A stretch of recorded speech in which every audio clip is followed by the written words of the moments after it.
अस्सलामु अलैकुम रहमतुल्लाहि वबरकातुहू। नाज़रीन कराम, आज हम सही बुखारी की हदीस नंबर 5 का मुतालिया करेंगे।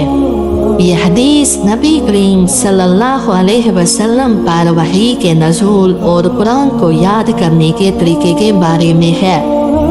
हदीस मुबारक है, हज़रत इब्ने अब्बास रज़ी अल्लाह अन्हु फरमाते हैं, रसूलुल्लाह सल्लल्लाहु अलैहि वसल्लम पर जब वही नाज़िल होती थी तो आप सल्लल्लाहु अलैहि वसल्लम को सख्त तकलीफ महसूस होती।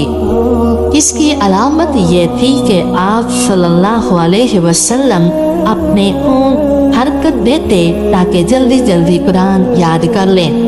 फिर अल्लाह ताला ने ये आयत नाज़िल फरमाई जिनका तर्जुमा है कि आप अपनी ज़बान को जल्दी जल्दी हरकत ना दें ताकि कुरान को याद कर लें। इसको जमा करना और पढ़ाना हमारा जुम्मा है, तो जब हम इसको पढ़ लें तो आप इसकी पैरवी करें, फिर इसकी वजाहत भी हमारे जुम्मे है।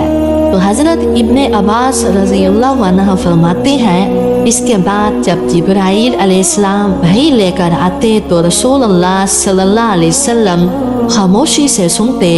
जब वो चले जाते तो आप सल्लल्लाहु अलैहि वसल्लम वही अल्फाज वैसे ही पढ़ते जैसे जिब्राईल अलैहिस्सलाम ने पढ़ाए। तो ये हदीस हमें ये सबक देती है कि कुरान हिफ्ज़ करना और याद रखना अल्लाह की ज़िम्मेदारी है।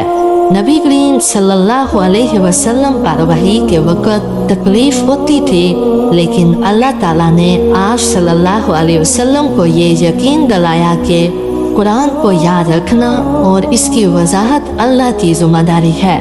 इससे हमें यह सबक मिलता है कि इल्म हासिल करने और नसीहत सुनने में सब्र और तवज्जो बहुत ज़रूरी है।